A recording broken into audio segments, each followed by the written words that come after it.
करी के करा पे सोख सिंगार बोलो मुझे बयान हरे बाड़े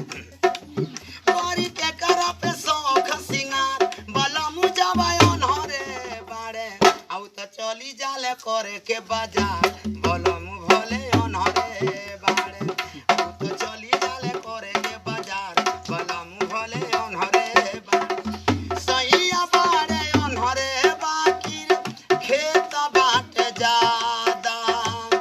इहे कुली बतिया सोच के शादी कइले दादा कौन कौन हरे बात बड़ी खेती हर बा